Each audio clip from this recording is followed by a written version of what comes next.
Welcome to this edition of Business Foresight. In this week's edition, we talk to you about matters video, that is filming. You must have seen, you're watching me now, and you may be wondering just what happens behind the scenes. The entrepreneur this week, Protisa. Protisa, an acronym for Product 9. Tisa from Swahili, meaning 9. He is the 9th born in his family. His real name, Paul Kihuha.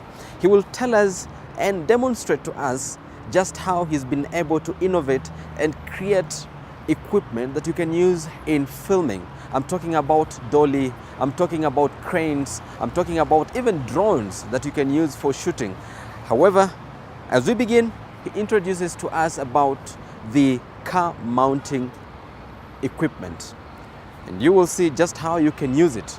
You can use it to shoot while the car is moving, irrespective of how fast it is. Later on in the show, we will also be having the enterprise segment where we look at the expert talking to us of just how you can make the enterprise very profitable. This is Business Foresight. Remember to follow us on Twitter and you can use the hashtag BizForesight. I'm Zawadi Mudibo.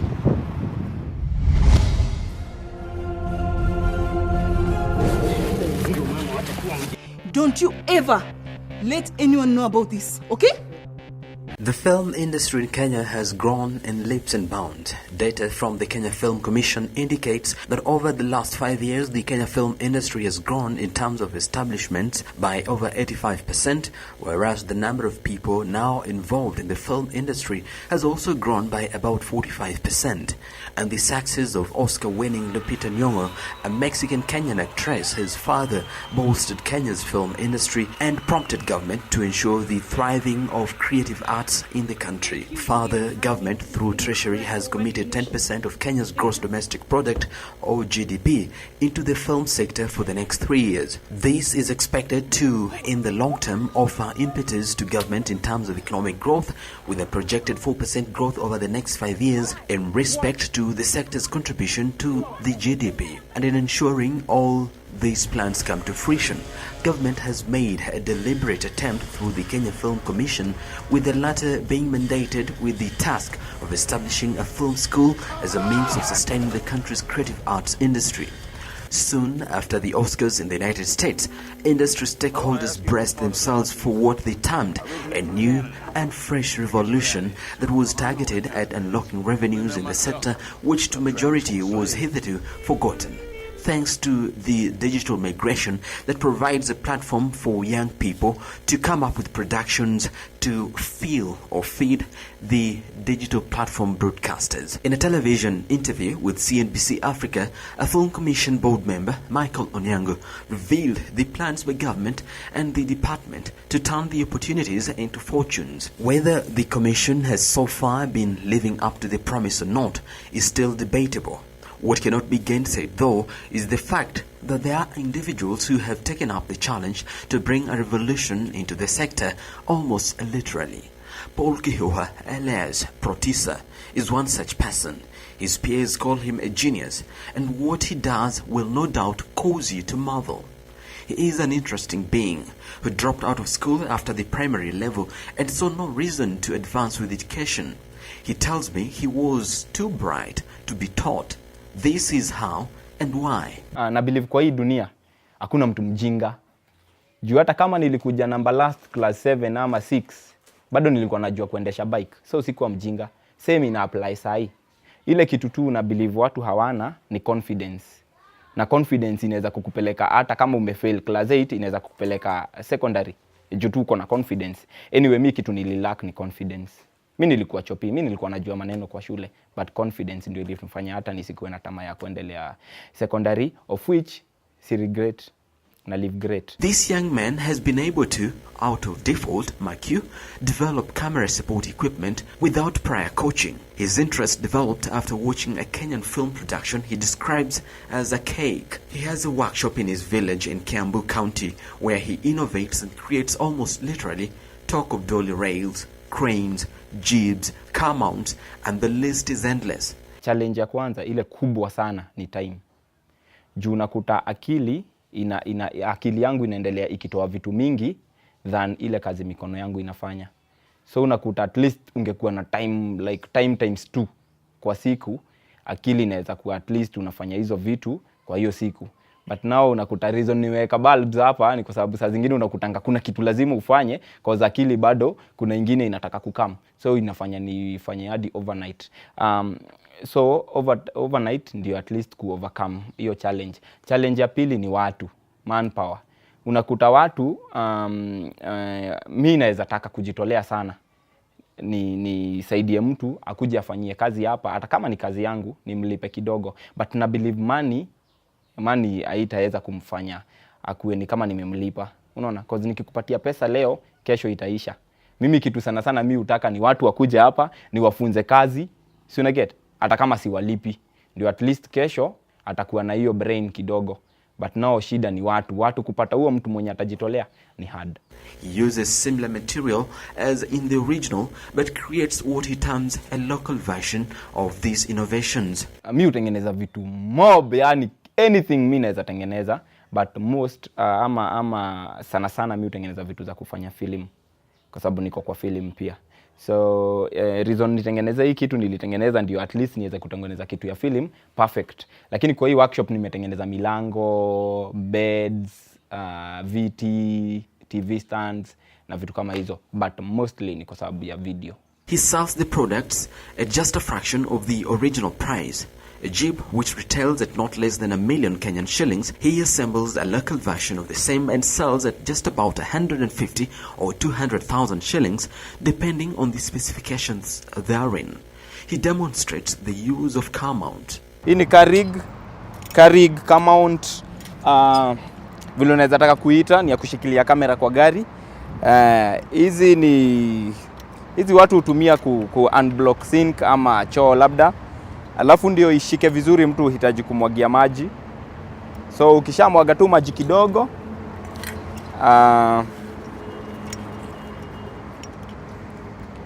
unaiekelea, then una push. Hivyo, already imeshika. Already haiwezi toka hapo. Lakini for safety, alafu labda gari inataka kukimbia sana ama potholes na nini, kuna hizi straps. Unaistrap,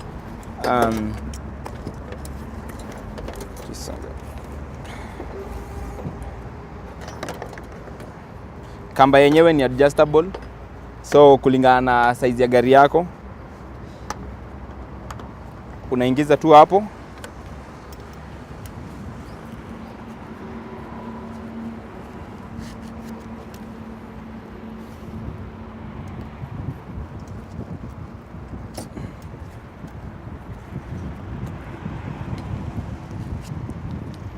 Haya, una adjust kamba kulingana na vile unataka.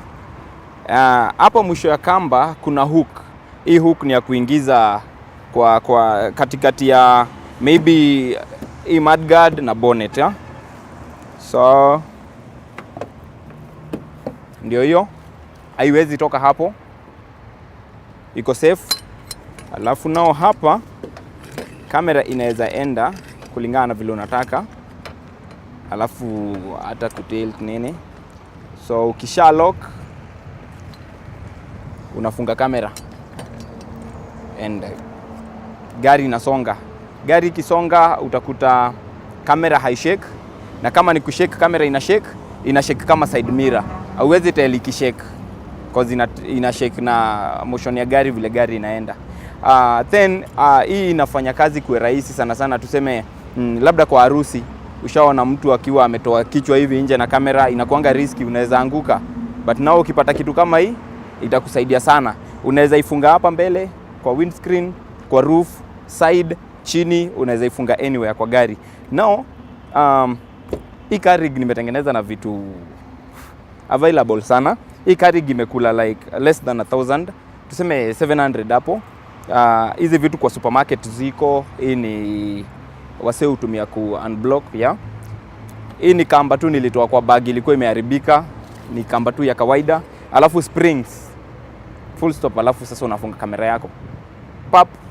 He has been doing this for over 5 years, but regrets he has not found a suitable venture capitalist who could invest in his idea and help him grow big time.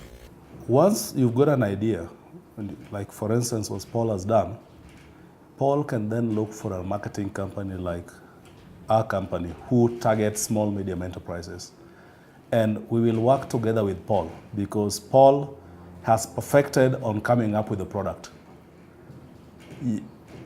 There's got to be somebody who is going to sell it. You cannot cook and eat it by yourself because you want to specialize on what you know best. Think about innovations. Think about how best you can do that product with the highest efficiency to reduce even your cost and give even a better offering. Give selling to somebody else. There's somebody who has experience in sales, who can go out there and sell and cannot be able to come up with that kind of a product. But once you tell him, these are the product attributes, this is the price, go and sell it. They'll go out there and sell it. So you can outsource that and you can always agree on some concession. If you've got a price, you can say out of that price, this kind of percentage is for you to be able to sell that product. So you are both of you are working more or less in a break-even approach. Pesa iko kila mahali, mikono ndio haikusanyi. But now shida ni yetu wasa wanafikiria pesa yenye iko kila mahali ndio life poa. Pesa si life poa. Kitu poa ni kufanya kitu yenye unapenda. Because ukifanya kitu unapenda whether unalipwa ama hulipwi, bado uta appreciate.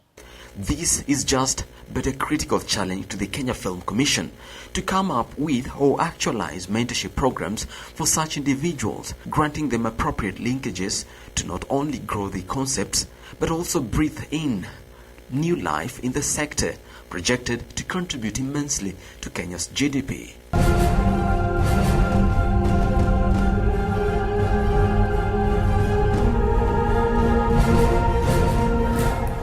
Oh yes, Mr. Mudibo. Fine, nice to meet you. Thank you. Hello, how are you? This Good. is Protisa. Okay. And one gentleman. Yeah. Have a seat. Welcome.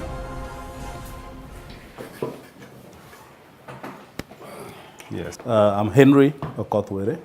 I work for this company called High Impact Marketing Agency Limited. I'm the CEO of this company, founder and the CEO of this company. The company is 3 years old, but as a CEO, is as old as 13 years in the market because that's the kind of experience I have in this industry. High Impact Marketing Agency targets small, medium enterprises. Actually, the genesis was how do we support the small, medium enterprises in this country. Everybody looks towards larger companies. We've got top 100 companies who are small, medium enterprises who do not have larger budgets, larger marketing budgets. And so they find challenges marketing their products out there. So these are kind of my target customers whom I meet and talk to. And we propose to them on how well we can be able to market their products with small or lean budgets and market effectively. Now, currently on board, we've got 4 companies on board. One is KIP Melamine. They produce melamine products, a local-based company. We've got a company called Fine Line Industries. They do active sanitary pads. And we've got our trading wing, where we've got confectionery supply to confectionery shops like convenience stores. We are majorly in convenience stores under confectionaries. It's in our portfolio. We got Whitedent yet to come on board, and we got other many more companies coming on board very soon in this year. As on date, we've got a human resource capacity of 35 working in different regions in Kenya. On a daily basis, they're in the field marketing for these companies, their products. It's very interesting when you look at the marketing environment in this country. Everybody who wants to sell their product thinks about TV advertisement as a first proposal. Everybody says, if you want to be known, go TV, go mass. There are 2 types of marketing. There's above-the-line marketing and below-the-line marketing. Above-the-line marketing basically looks at mass awareness. Now, why mass awareness? It can only be effective for your product if you've done almost 80% of the distribution of your product. Because as a consumer, I would not want to see your product, for instance, if you advertised in newspaper, and I'm in Mandera, and I want to go to the shop next door, and I don't find your product. It does not create the value for you. It doesn't create any demand pool for you as a company, because then I've not done my work. I've got to, first of all, distribute the product. Then, if I go mass awareness, then people are able to go next door and try it. So it's one of the best tools, actually, of marketing, but you do not initiate that from the beginning, because then you're going to invest large, because investment is also huge. The capital requirement is huge. So you may not be able to get your value for money. If you go TV, for instance, people want to walk next door and check, is that product there? I give a classic example like Aspen. Aspen, which was a very good cigarette, which was launched in this company to compete. The biggest product, the biggest competitor, I don't want to mention names, but we know who was the biggest competitor at that time, who was locally based. And what happened, they were advertising the product was not well distributed. So people opted to buy the products they know. And that's how they were not able to exist in the market. They had to close because the marketing expenditure was huge, return on investment was low. So it was a bit of a challenge for them to continue. I think, and many more other companies who perhaps have gone that direction. Paul has come up with a very wonderful product. It all starts with the product. So the product is going to be some research beyond that. And I think Paul has researched very well. He's targeted the niche market. Niche markets do have challenges because majority of the products which are sold on niche market are branded products. Products which are either expensive and therefore they're niche by nature because the people can afford to buy them. Not everybody. They are either professional by nature and therefore the kind of target clients are specific, or the need which it will serve for the consumers is very specific. If I look at the product which Paul has come up with, not everybody would want to buy the product and have it home. But it's an alternative product which gives equal or almost the same offer of attributes that the main product, which is the market, offers to the consumers. Is as good as the product which is already existing.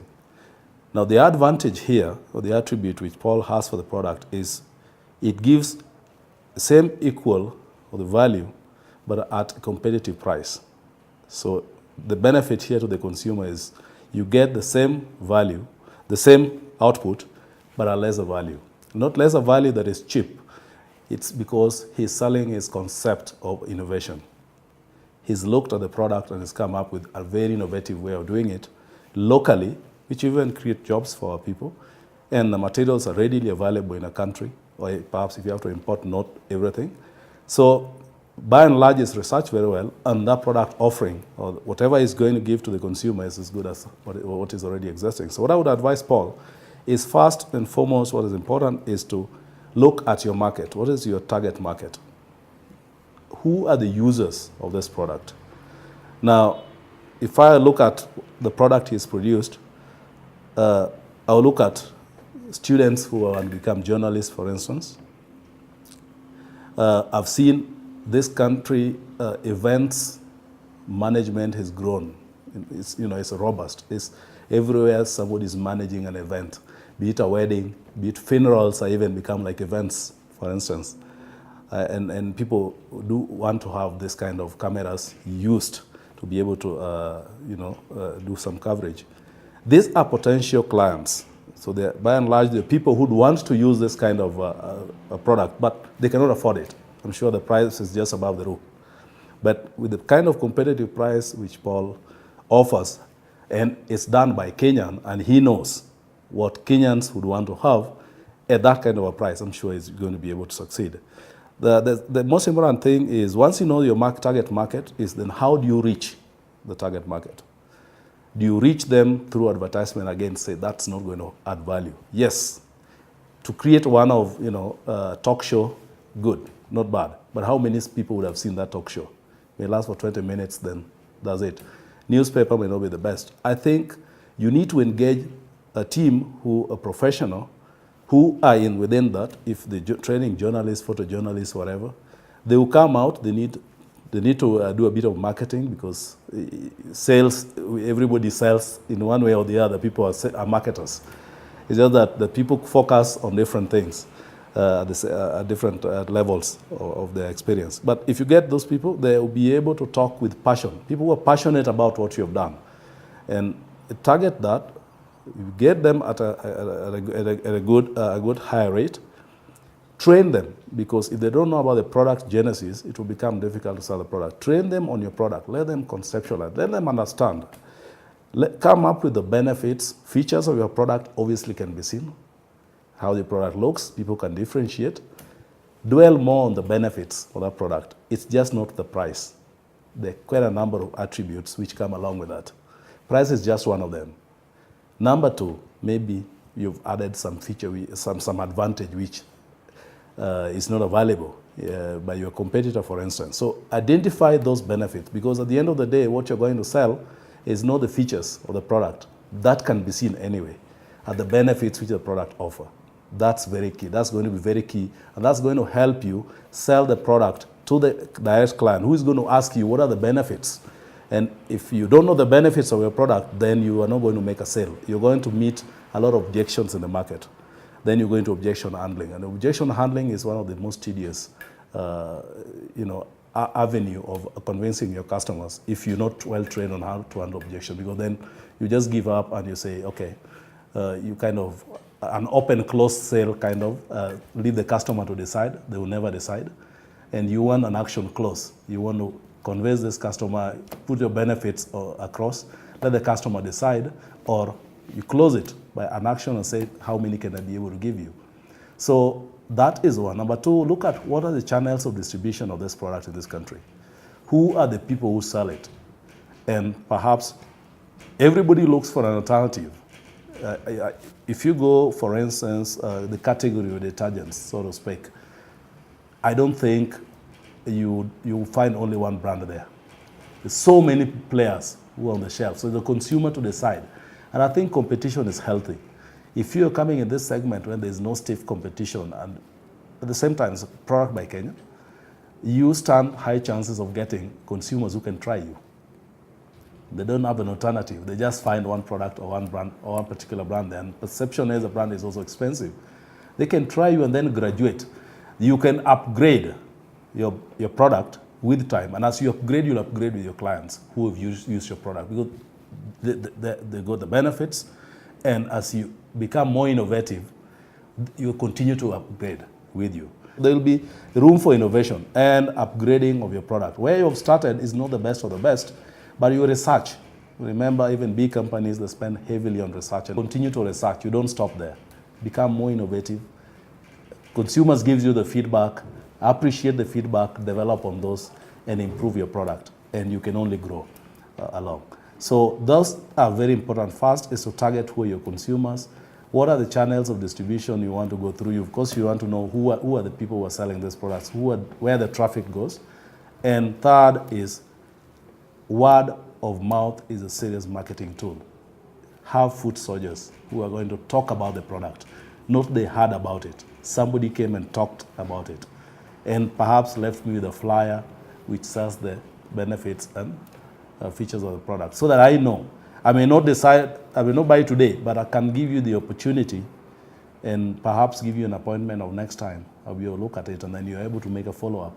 So that's the way to start. And then the people who are going to use your product, keep their contacts, call them, find out how is the offer, how is the product performing. They will become more intimate using your product. And even continue to even market on your behalf, and tell also other consumers that, by the way, there's a product here which is even offering better, giving the same quality, as good as, and at an affordable price. Cheap is always expensive, so cheap is not what to sell, because price wars are very difficult too. It's the way your innovation has reduced the cost, your efficiency. The kind of products you've utilized is what has made you be able to give your price, not because it's cheap. It's not cheap, it's giving equal amount of service which the main competitor is giving. So those two are going to be very key. The channel of distribution and what are your target customers. You must know that because you're in a niche market. I wouldn't advise you go and sell it to top key supermarkets in Nairobi. Who is going to buy it? It's going to have to be there for display. Perhaps they can allow you and give you a space to display it. It will take a longer time. So one is to be able to go to the people who sell and at the same time engage the students who can even buy it. For instance, mass communication, this could become very handy for them. And they would want to buy. They would want to practice. They would want to use it. Everybody who is in this industry would like to use this kind of product.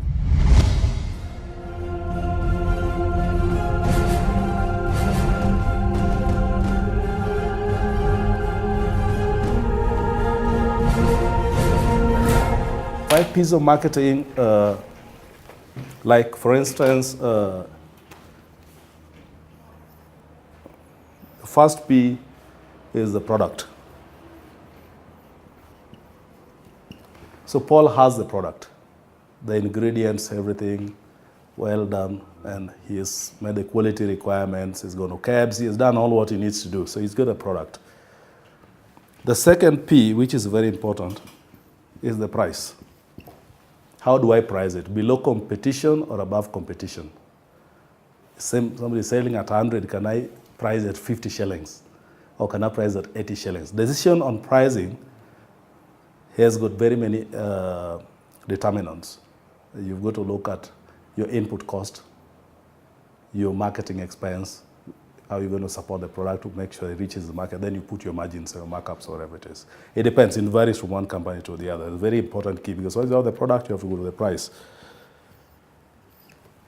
After go, there's packaging.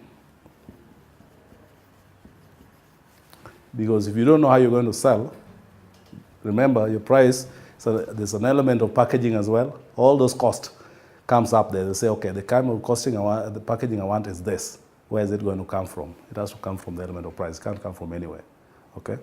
So you go to your packaging. How do I want my product to look? How do I want to pack it? People are putting it in a box. Can I put it in a poly wrap? Or can I just sell it without a packaging? Do they pack in 1 dozen? Can I give in 2 dozens? Or can I give a piece? So this is very important, packaging. The fourth fee is placement.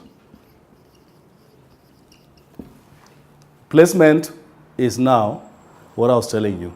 Who are your target clients? Where do you want to go and place this product? Who are the channels of distribution? Who are the people who sell this product?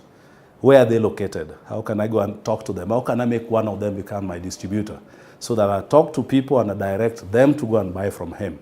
So this is very important, placement. This now describes the strategy of how you're going to deliver the product. Because if the product is not placed where the consumer cannot get it, then you're going to have difficulty selling. Then of course, you've got here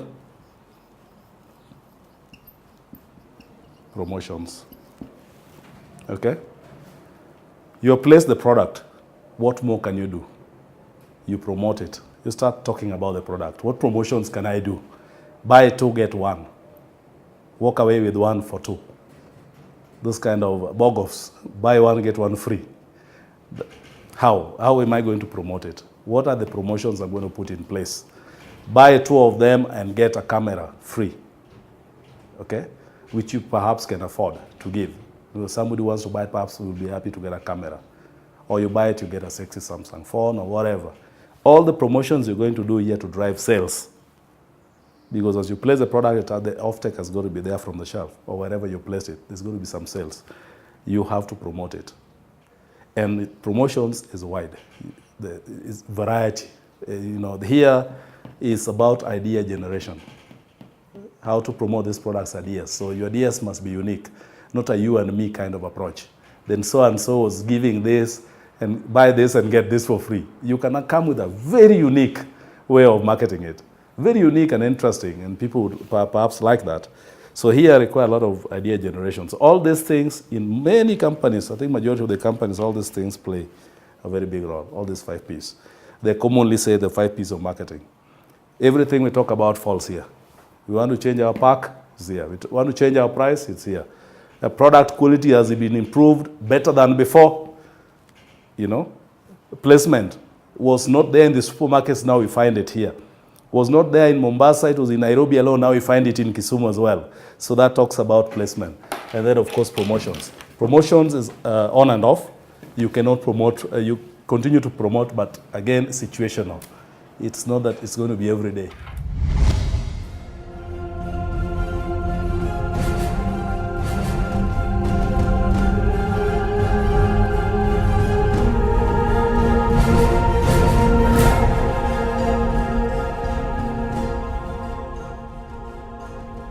Now what you see here is a crane used for professional film work. It could be during a football match, a political rally, name it. Now this Protisa has been able to innovate and retails in Kenya at about 150 to 200,000 shillings. If you're to get this internationally, you need at least 1.5 million shillings. Now that is the affordability and price offering that he offers for exactly the same work a jib or a crane for this matter would cost you. This is Business Foresight. For now, I leave you with the quote of the week and the funny clip. In our quote of the week, Napoleon Hill says, "The starting point of all achievement is desire." What is your desire in business? Go for it.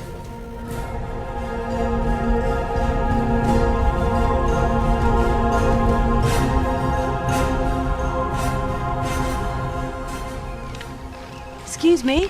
Excuse me? Sorry, do you speak English? No, I don't, sorry.